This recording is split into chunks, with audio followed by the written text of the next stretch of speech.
Are you ready to stop riding the emotional elevator of life? Are you ready to learn how to elevate your emotions that keep you psychologically traumatized or in an addictive behavior? You are in the right place. Here is your host, Sandee Byrd, trauma, addiction, life, and spiritual coach of the Emotional Elevator Show. Welcome, everyone. It is the show about fear. First, let me just say you're listening to Sandee Byrd. I might, throughout points of the show, not sound like myself, but this is Sandee Byrd on Emotional Elevator on Inspired Choices Network. And yes, I'm suffering from some good old allergies here in the state of Richmond, Virginia. If you're not familiar with our state, we bloom very well and we have very thick pollen. And I was in New York this past weekend and coming back, I think my body said, nope, you decide to leave. We're going to just hit you fully. So if I start coughing, sneezing, I will apologize.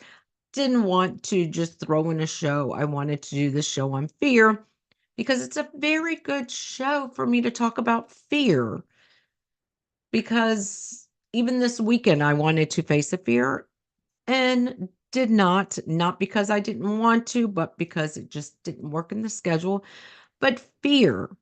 And what is your fears? Is your fears really your fears or have they been fears imposed on you? And I will dive into that. Does your fear protect you or does it inhibit you from living your full life? So, we will talk a lot about that. And I will talk about how to start engaging, not challenging your fear, but engaging in your fear. Those baby steps to really dive into fear. And I will talk a lot about some of my fears, some of my clients' fears, some of the fears we've worked through together, and how rewarding it is to be on the side of fear. Does that mean I am free of all fear? No. I still have fears. And every once in a while, I can tell myself that, you know what? That's okay. I'm working on that. So basically, what fear is, it's that icky emotion where you don't want to step into it because you feel that it is going to be dangerous or something serious is going to happen. I could read you the definition, but it's basically everyone probably knows what fear is. And tonight is all really about fear. And is it something sometimes you're imposed with? And I'm going to get an examples of that. Is it something that protects you? And can it be something that inhibits you from living freely and living your life? Because a lot of people out there, they're afraid to take those steps into what their fear is. And I've been there.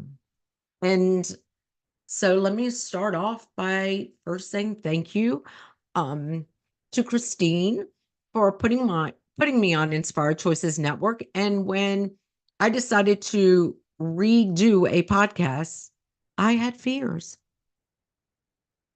It wasn't that I was afraid, it was that I was fearful that because I had a podcast before and I did not like the way it was, I felt that maybe I might be harmed or maybe I might be taken advantage of doing a second podcast. But that's not the case. I still leaned into it and I embraced that part of it. And I'm very happy I did. So when people ask, like, what makes me an expert on fear? Because I have literally in the last 4 years faced many fears and I'm still facing fears. There's still fears I'm going to face.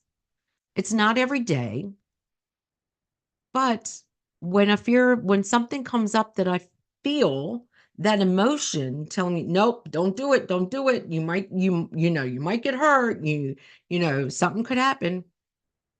I kind of give into it. I embrace it.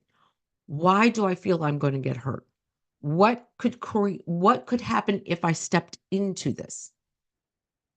So as I said, I was in New York this past weekend. New York City. It was my best friend. We raised our kids together. We went to New York City, see Lion King. It was a whole trip that was planned for us that we went on. And we got there very early on that Friday. And of course, going from LaGuardia we stayed in Times Square. Anyone knows about New York, that means you have to either take a taxi, which could cost you $100, or you get on the subway, which costs $2.90. Let's see. Do I want to spend $100 or do I want to get on the subway? I did. We took the subway. There was moments, not of fear, just moments of, oh my gosh, I don't know where we're going. What could happen? It wasn't fear because we did it. There wasn't fear involved in that. It was just, oh my gosh, let's make sure we're going the right way and this, that, and the other. So that's more of just being scared. There was no fear. I never felt like I might get harmed. If we ended up in a different part, we can just get back on and go to a different part. Never felt that I was going to be in danger or harm. But there was one adventure I wanted to do this weekend, and it's called the Edge, and it was called the Summit. What that is in New York City is it's either the glass edge where you oversee the whole city, or the actual glass enclosure where you see the city where you can lean into it. A lot of people have probably seen that. That is a big fear of mine, and that's a big fear of hers. We talked about it on Friday when we got there, when we were walking around Times Square. I said, hey, this is what I really want to do this weekend. She's like, I'm not sure. All right, we're going to face the fear together. What better way than to be with somebody who I know also has that fear? To face it together, hold hands, whatever we have to do. She is much smaller than I am, so I would probably engulf her if she was scared. She could probably not engulf me. But anyway, we decided we're going to do it. We're going to bite that bullet. We're going to do it. Well, guess what? Didn't realize that we should have probably had this conversation and really decided a week ago, because you could not get into either place at the times we wanted to go, because Saturday was hop on, hop off all day on the bus. So we couldn't do it. But we were excited because we were willing to do it. We were willing to step into that. So we walked away. We felt good because, we couldn't do it, but we were willing to. We were willing to step on. And I can tell you, the two of us, if we bought those tickets and we were able to go, we were going to go and face that fear, because neither one of us like to waste money. So anyway, that is all about facing a fear.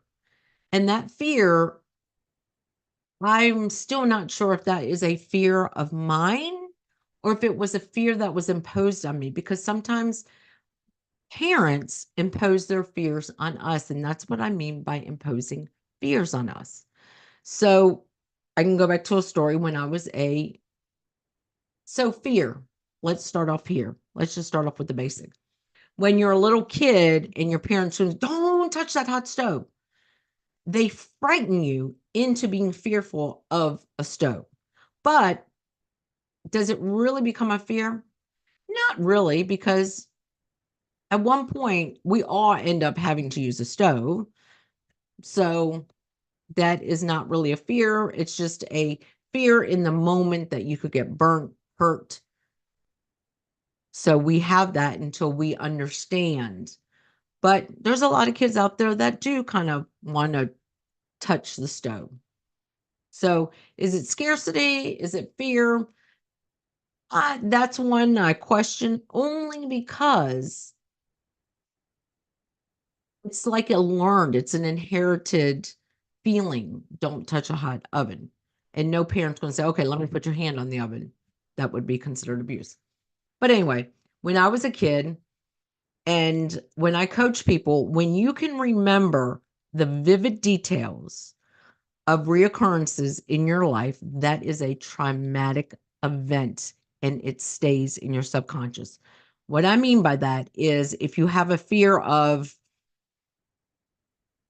subways, and I'm like, well, did something happen to you when you were a child on a subway? No, I can't recall.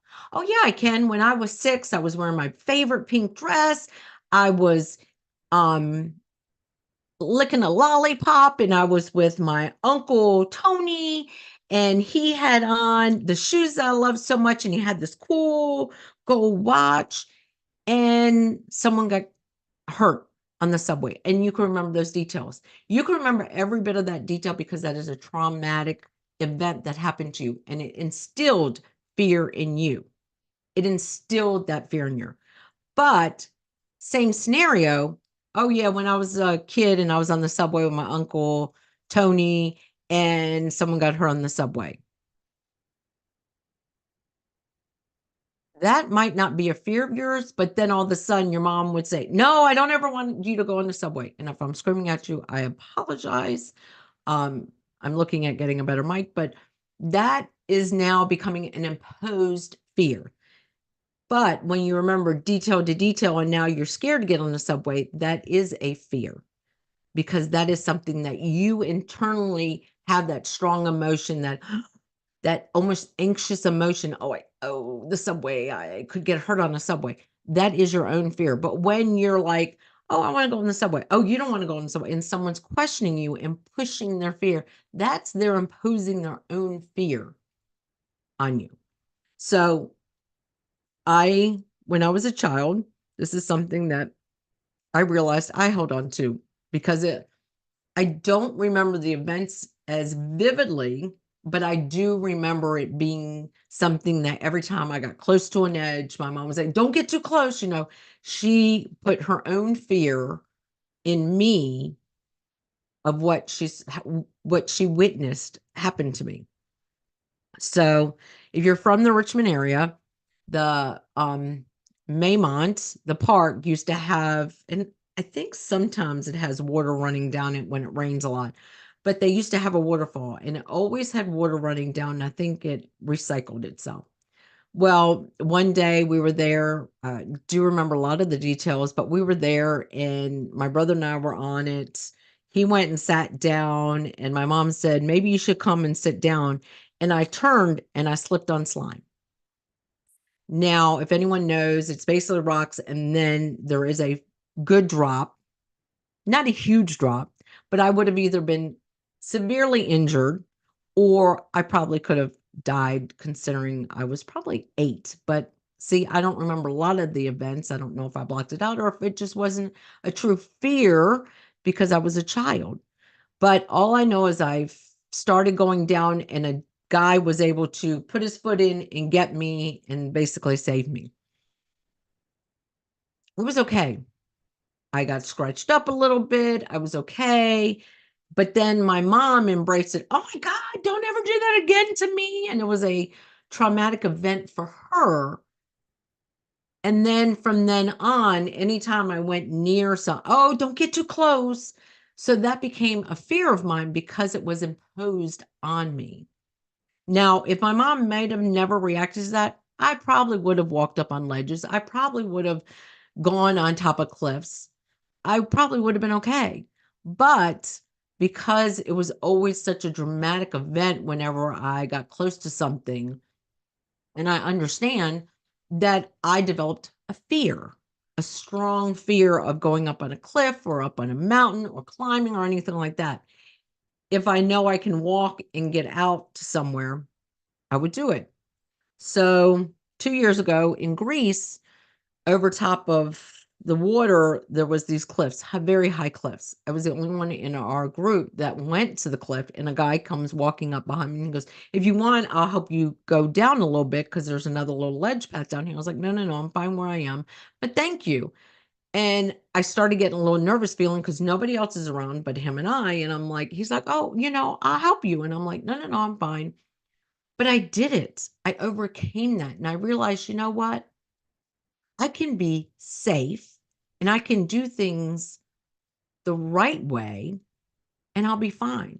Same thing as when I was in Arizona with my daughter 4 years ago. We went climbing and I was fine. I was safe. Some of the things she didn't want to do, so I was fine not doing it. But if she would have said, "Hey, I want to go up on this big rock and do these big things," I might have been, "No, I'm good."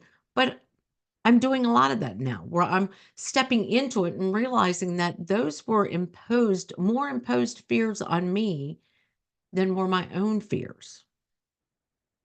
So let's back up in my life in my life, I was a swim coach and a lifeguard, and I taught swimming lessons to many children.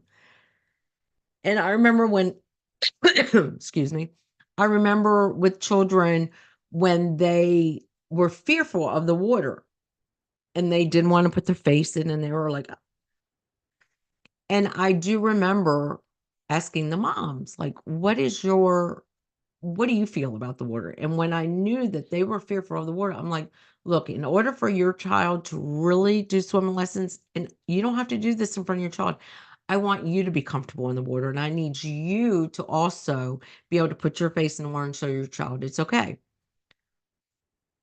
I would say or half, 75% of the moms said, "Okay, I'll do it and everything like that.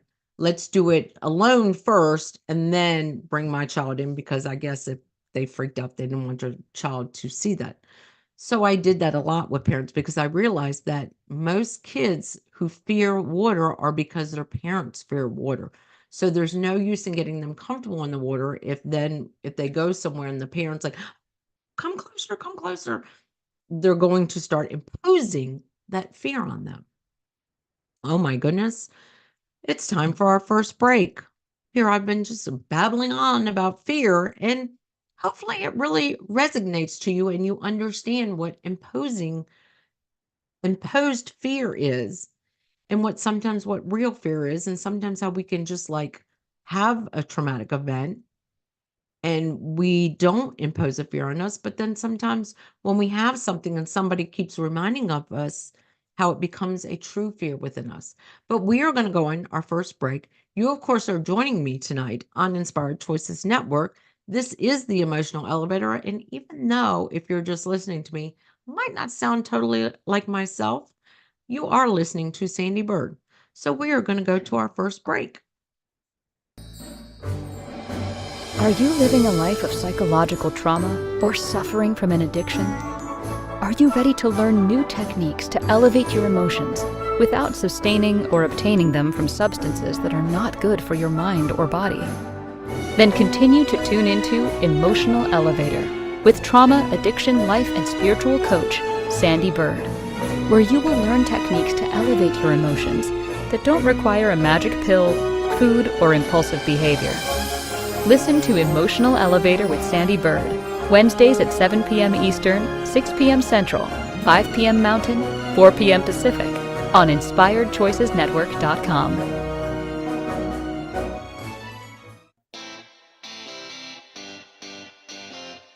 Are you a subject matter expert? Are you here to share your expertise with an audience waiting to hear from you in only the way you can deliver? Are you ready to have your voice amplified across the airwaves? Inspired Choices Network has a global radio platform streaming to millions of people across the world. Professionally produced and supported by an accomplished team every step of the way, you can broadcast from anywhere in the world, knowing your voice matters, and we ensure it is delivered with ease and efficiency. Eager to hear your message, the world awaits. Contact us today to become an Inspired Choices Network radio host. Email become a host at inspiredchoicesnetwork.com. This is Emotional Elevator with Sandee Byrd. To participate in this program, join the live studio audience in our chat room at inspiredchoicesnetwork.com.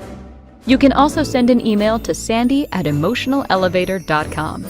Now, back to the program. Welcome back. I was giving examples of imposed fear and fear that is ours, but it becomes more so ours when we have someone imposing their own fear on our fear. And excuse me. Sorry about that. But as I was saying, is sometimes as parents, I'm a parent, whenever something happens to our child and we see it, we try to warn them. Sorry, I feel like I'm probably going to need to drink some water. We warn them about it, and it ends up imposing a fear on them. And what I meant by that was an example I gave where I almost, I fell on a waterfall and I almost went over the side. Yes, I could have been harmed seriously. I possibly could have died. I wasn't. I had a guy reach out, grab me, everything.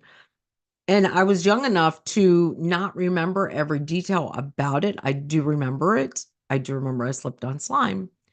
But every single time I wanted to go close to like an edge or something, my mom, no, no, no, no, no, no, no. So might I never feared that?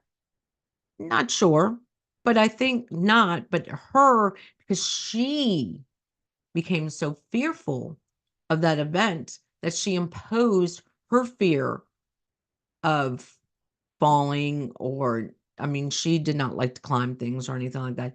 So she also imposed that on me because she witnessed me almost falling to possibly being seriously injured or to my death.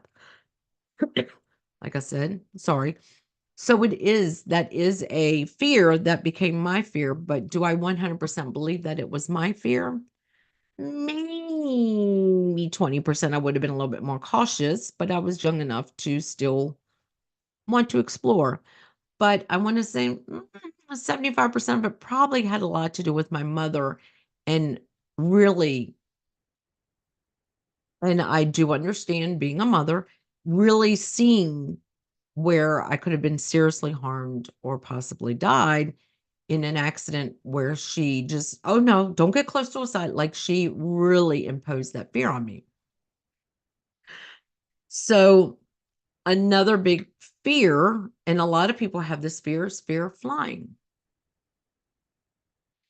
And for me, I flew a lot, a lot, a lot, a lot as a child because my family was New Jersey. We moved to Virginia. My father was in Florida. So the only way really to get from place to place was to fly. And so I did fly a lot.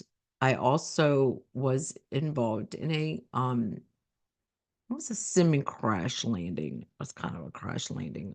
Because we had to walk then to the airport, because we broke the wheels.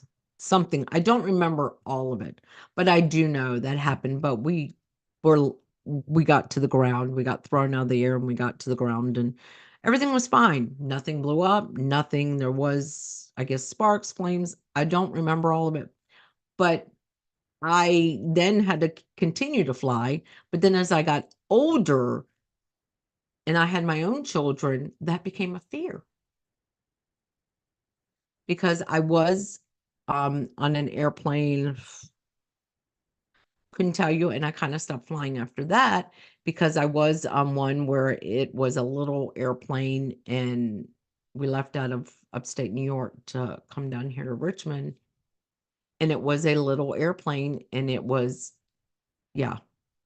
I don't know what we flew into, but it did. It rocked my world. And I just thought from then on, I'm not going to fly because I've got children that are responsible. I had a disabled husband. I'm not going to fly. And it was a good thing. But I realized that I wanted to adventure. I wanted to see things again. You can't get to Greece unless you go by a boat and stuff, and that would take forever. So I decided to start flying again.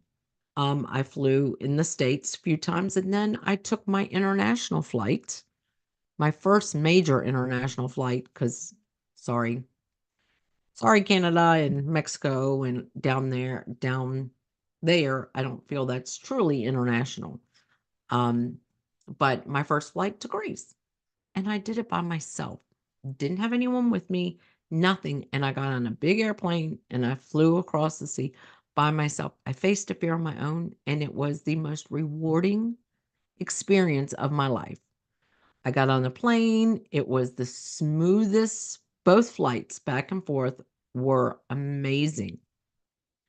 And I faced a fear. And those are fears that I feel like are easy to face. Now, let's start talking about the fears that sometimes we have. And one of the major fears I had, because to me, those are little fears. Those are fears you can overcome because you can You can take something, like a lot of people fly and they take something to relax themselves so that they do feel comfortable flying. I, of course, did not take anything on an international flight because I was more scared that it was just, I didn't. So I experienced it completely awake, enjoyed it, watched a movie. I was completely my natural, organic self. But we're done talking about those topics. The other fears, and these are ones that are a little bit harder to engage in, but you've got to engage in them. And that is the fear of failure. That is a true fear.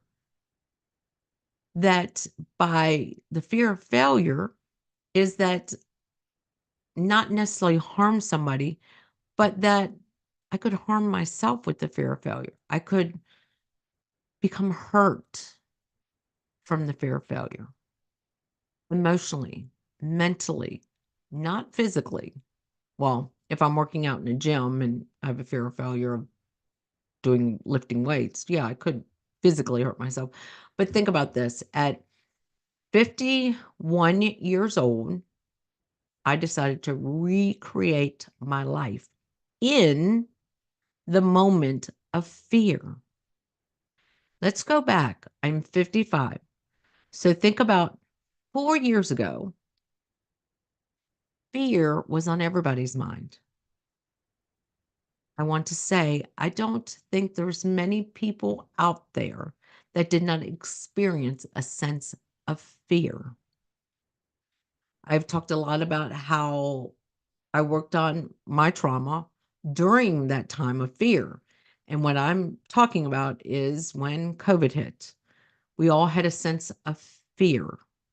Some people had higher sense of fear. Some people had lower sense of fear. There was still fear. So for me, the fear really started. I ended up going on a cruise, and I was on one of the last cruise ships that we were allowed to get off of. Within 2 days, they were staying out at sea because of COVID, and it was lockdown and all that kind of stuff. Then I was at my job at the time for 4 days, and then they said, "Anyone who got off a cruise ship's gotta go home and quarantine." I'm like, "We've been back at work for 4 days. What are you talking about?" I really would have known about it. I would have gotten paid. I probably would have come home. But it was a sense of fear. We all went through that. We had sense of fear of losing everything, not just ourselves, not just our lives, but when things were shutting down, there was a fear of losing our homes, our livelihoods. That was a strong fear. So during all of that, I decided to start taking chances in my life. And I embraced the fear of failure. And for me, it was like, this is easier than everything else that's going on in the world. The fear of failure. And if I start my own business, was no different than what I'm experiencing day to day in the world.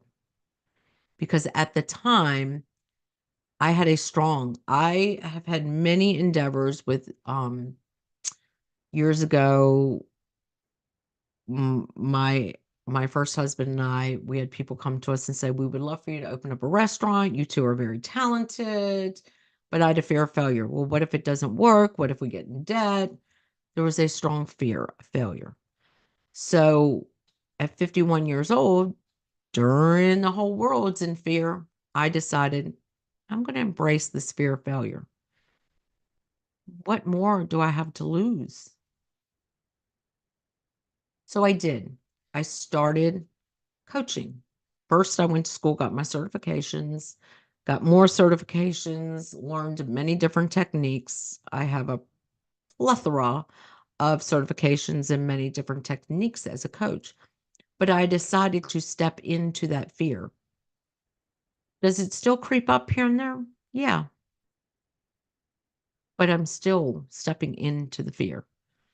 But about last year, well, it's been about a year, I got another fear. On top of fear of failure, I got the fear of success. How can you have a fear of failure and then you have a fear of success? So I'm going to pause there because it is time for our second break. And in order for you to understand that complexity, that seesaw of fear, you've got to come back. So we are going to go on our second break. Of course, you're listening to me, Sandee Byrd, on Inspired Choices Network. You're listening to Emotional Elevator. And like we've said, if any of this resonates to you, please reach out to me. You can reach out to me at Sandee@emotionalelevator.com or my personal coaching email, sandeebirdcoach@gmail.com, or go to my website. Yes, it's going to be updated at sandeebird.com, or just reach out to me and we can set up a call, just an introductory call where we can just chit chat about fear or whatever it is that you want to lean into, that you want to embrace. So we are going on our second break.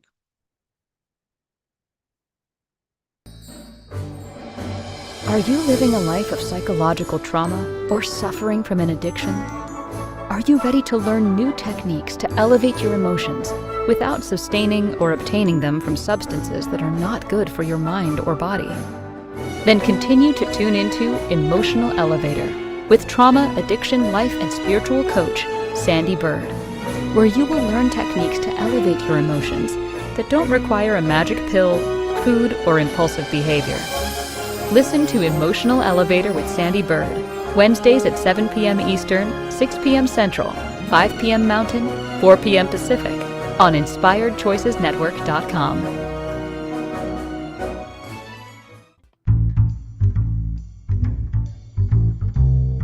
How wonderful would it be to carry your favorite Inspired Choices Network host with you throughout your day? Well, now you can. Inspired Choices Network now has its very own mobile app. Our free app offers live streaming shows, along with thousands of podcasts and TV episodes. Our shows cover a wide variety of topics. Whether you're waking up with us, carrying us through the day, and taking us to bed with you, we're always here for you to enjoy. We're easy to find. Just search for Inspired Choices Network in the Apple App Store or Google Play Store. This is Emotional Elevator with Sandee Byrd. To participate in this program, join the live studio audience in our chat room at InspiredChoicesNetwork.com. You can also send an email to Sandee@emotionalelevator.com. Now, back to the program. Welcome back, everyone. As I was talking about in the first half of the show, it was all about imposed fears. Like, what fears are really yours and what fears got imposed on you by a parental unit or someone close to you. Could even be a spouse as you got older. Like, I don't want you doing this. And then something happens, like riding in a car and you get in an accident. And then all of a sudden your spouse is always worried about you. And then you start getting the fear of driving. That's an imposed fear. And before the break, I was talking about how when I started coaching back when the big C, COVID was around, and I had a fear of failure, but then I kind of leaned into it because I'm like, okay, there's so many fears going on in life right now. So what, the fear of failure? I had multiple children out of even work during that. Out of 6 kids, we had almost 6 kids out of work. But it was like, you know what? I'm taking a chance as well here. So about a year ago, not only was I engaging in this fear of failure, then I started even learning more things and I got a fear of success. How is that possible, you ask? Well, so the fear of failure is that my business is going to make what I want it to make and the income I want to sustain my lifestyle. And am I really going to be a great coach? And am I going to have clients and all of that? So, yes, I have clients. Would love to work with you as well. So, I'm still embracing that because Is it where I want it to be? No. But then this came, the fear of success. Because at one point I was chasing so many avenues that the fear of success, because I have been in a part of my life where I was working 70 hours a week. There was even weeks where I worked like 80 hours a week. And I started seeing the fear of success that I didn't go in business for myself to now possibly work 70 hours a week. So there was that. It became such a mountain of, on this side, there's a fear of failure. Oh my gosh. And on this side, it's like, oh my gosh, like I'm doing this, I'm doing this, I'm networking, I'm doing this, I'm doing this. Oh my gosh, what if then the fear of success? Like if I've got to work 70, 80 hours a week, I don't want it. So there became this complexity of fear. But you know what? I'm only going to do what I want to do. And that is how we should all live our lives. Embrace those fears, the ones that we are willing to engage in, because I have engaged in a lot of them. And I walk with people and talk with people and work with people who I get them to engage their fears. The fear of being alone. Well, go out and eat by yourself. Because these are challenges that were brought on me because I had a fear of judgment. That if I went out to a restaurant during lunch, hustle and bustle, then I looked like I had a fear of judgment. I don't have that fear anymore. But there's still a lot of people, oh, I can't do that. Like I used to teach a self class. And one of the things in my self class is I would teach people, I want you to go eat by yourself, lunch or dinner or breakfast, but go during the busy moments of time and go sit by yourself and enjoy those moments with yourself. Oh, I can't do that. Oh, people will think I'm this. People will think, okay, that's a fear. And that's something you need to let go. Because think of all of the fears that we probably go through on a daily basis. And when are you going to start just engaging in some of them and letting them go? And then you will also understand how many of those fears were imposed on you because of we develop fears from a traumatic event that sometimes was not so traumatic to us, but we formed that bond with it because of other people around us, because of the laughs or the, oh my gosh, I can't believe that almost happened to you. That formed the fear. Because think about as kids, think about when we were a child. And that's why I do a lot with getting back to those childlike behaviors and introducing them back into ourselves. Think about that child. How many times maybe did you ever have, or were you ever a child? I know I had a child that touched the stove, burnt the hand, and then still would go back and get close to the stove again. And I'd be like, you don't want to touch that stove. But I wouldn't be like, oh my God, don't touch the stove. I wouldn't make it a big dramatic situation. But think of that. If we went through life and every little thing became a fear, we probably would not get out of bed. And there are people who have fears where they can't get out of bed.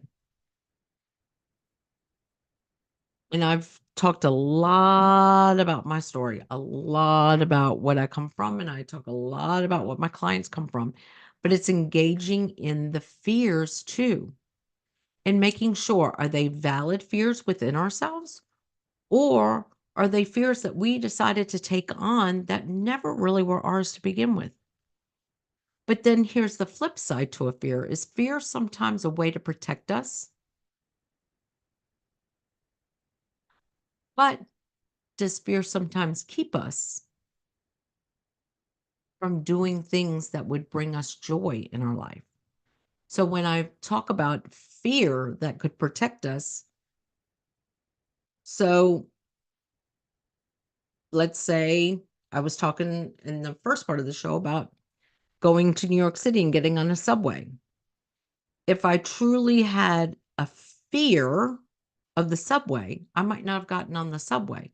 But also, in a sense, I wasn't fearful, but I knew, okay, let me make sure that I know my surroundings.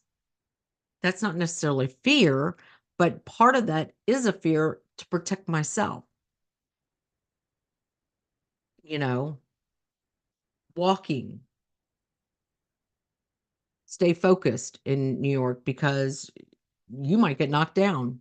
I mean, that is a big thing there. There is millions of people, and if you're looking down, you want to play on your phone, you might get knocked down. Is that really a fear? Could be. I'm afraid that they're going to knock me down. I'm afraid I could get hurt. That is a fear. Think about it. But it's a protecting fear. Now, if I looked at everybody coming at me and I got really fearful and I had anxiety around it and I just stopped in my tracks,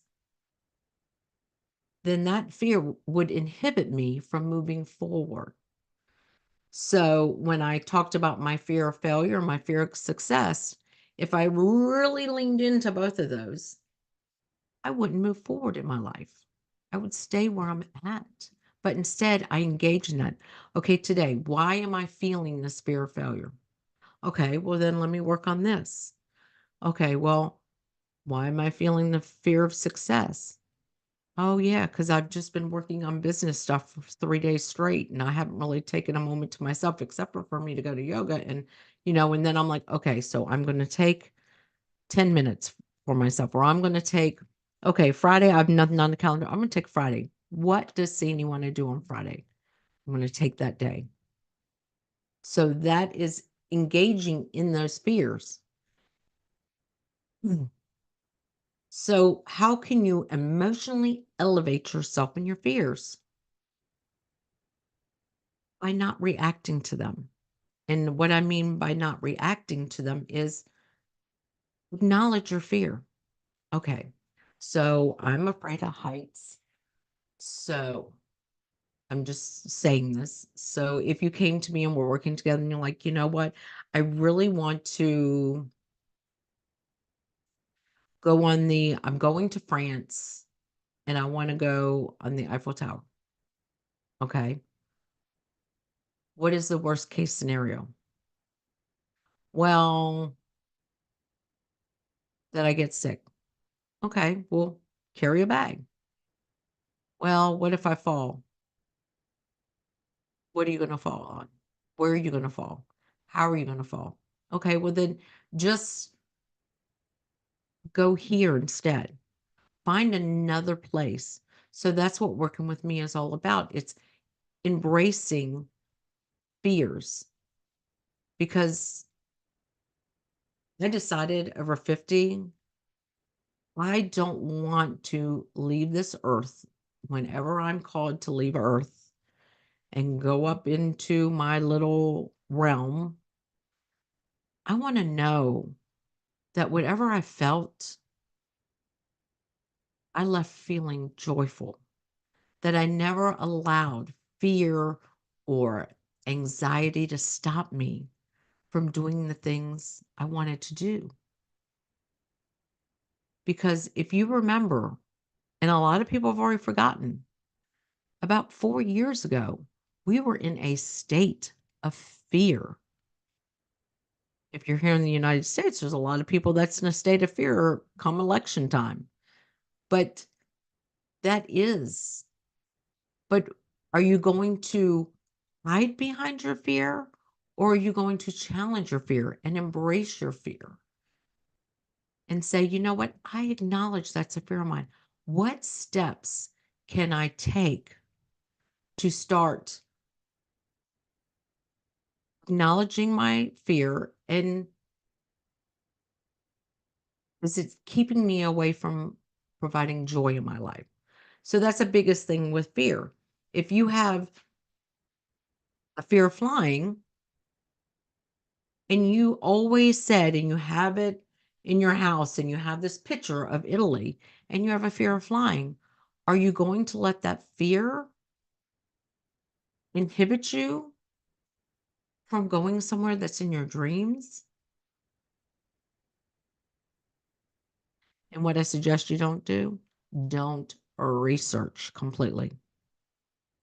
Do not research everything. I did that, and I think that justified my fear. And what I mean by that is when I had a fear of flying, my oldest son was already flying over and doing music in Amsterdam and everything like that. And he would go over there. And I remember driving by, not flying because I wasn't flying yet again, Newark Airport. And we're seeing all the big planes. And my daughter and my middle son was saying, and Jordan's like, well, that's the one I usually fly on, one of the big ones. And I'm like, think about this. And this acknowledged my fear, and it also allowed me to stay in the fear. So if you think about, let's say there's 100 passengers on that plane and they each weigh 200 pounds. That's this much. Look up, how much does a plane weigh? Now, everyone's luggage, if they all weigh 50 because you're flying overseas, 100 luggages times 50. Oh, and then you got the pilot and you got the sir and you got all this. And I'm like, oh my gosh, this is how much is staying up in the air. And like, I literally could tell you exactly almost how much weight and how is that ever going to stay in the air and stuff like that, to the point I was allowing me to have that fear. I was allowing that fear because I was giving it justification. I was giving it velocity within myself. And now I fly. And it's so funny because people who are around me, when I would do that, they would be like, so Sandee, you're about to fly to Kenya, because I'm going to be going to Kenya in the end of May. How much do you think is going to be up in the air? And I was like, okay, we're not going there, because I'm willing to talk about it because I'm not scared anymore, because I'm just not. I don't feel that flying is as dangerous as what I wanted to believe. I don't want to think that anymore. So I face that fear. So we are going to take our last break, and then I'm really going to step away from fear, and I'm going to talk more about elevating yourself and engaging in that fear and taking those baby steps. I've already started talking about it, but like I said, I am more than willing to face fears with you, and we can get on a call.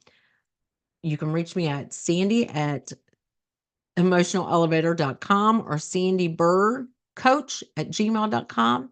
Go on my website, Sandee Byrd. Right now it is going to be updated, but it's still out there. I do many different, I facilitate many different things like hypnosis, breath work. Of course, I am a laughter yoga leader in my area, but I'm also out there doing laughter yoga in many different retreats now. I am also a Lego series play. So if there's a fear you want to face and I can send you a Lego set and we can build it and we can talk about it and we can dive into it. I can just coach one-on-one with you. That is what I do, and that is what I'm an expert at. And fear is one of those that I have embraced, and I want others to embrace as well. Engage with, not embrace, but engage with your fear.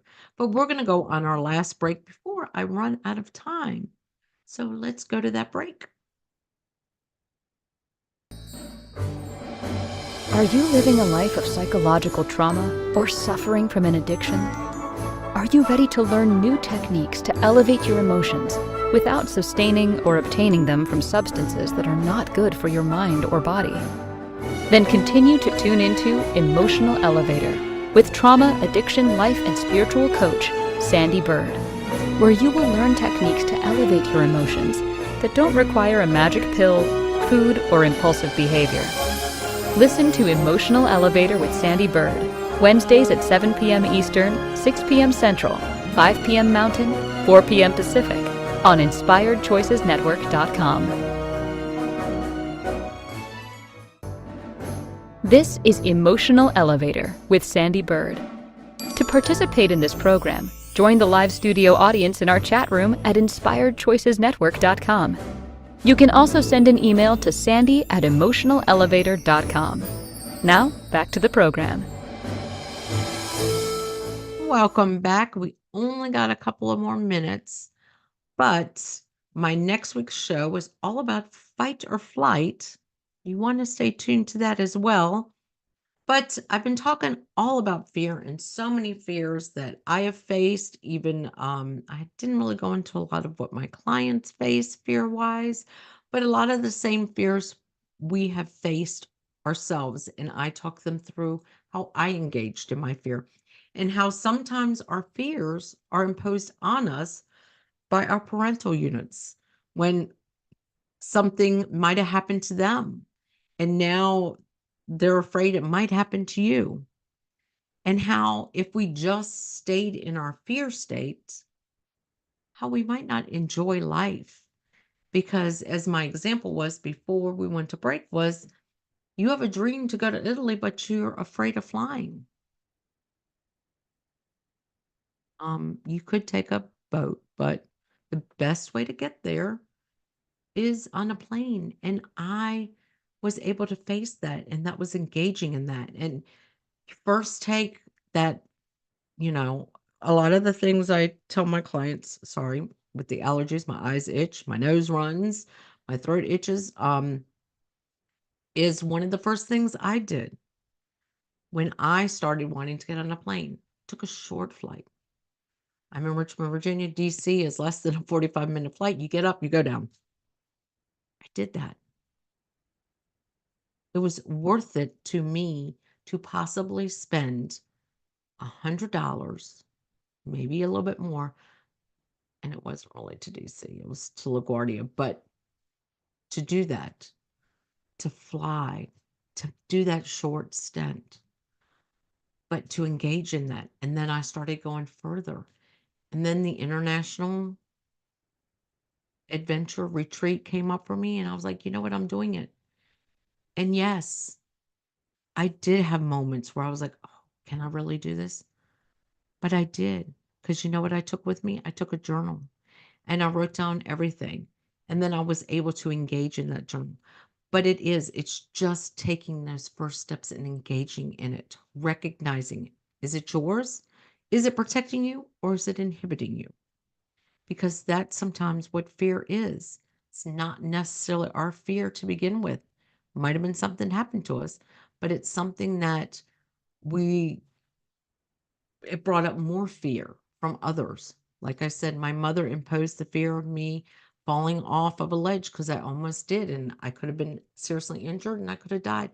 But by her not wanting me to get close to an edge ever, imposed more fear on me, because I was young enough as a child to where I might never have had that fear if it wasn't for her imposing more on me. Also, sometimes we have fear to protect us. Don't go down a dark alley late at night by myself. That's to protect me. But then also the fear of failure. That inhibits me from doing what it is that's my purpose in life, and that's coaching. And that's Lego serious play, and that's laughter yoga, and that's hypnosis, and that's breath work. If I let that fear control me, I would not adventure into that, the fear of failure, but also the fear of success. That, wow, because every night I have something going on that is part of who I am. And I was afraid that if I start doing all these things, so that's what fear is. And when are you going to step and engage in your fear? Like I said, reach out to me at Sandee@emotionalelevator.com, SandeeByrdCoach@gmail.com. Go on my website, Sandee Byrd. Let's have a conversation. Thank you.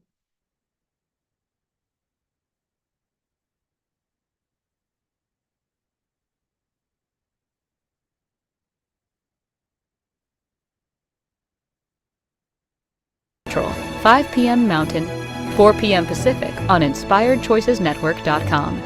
Until then, start elevating your emotions and stop riding the emotional elevator that is stopping you from living the life you deserve.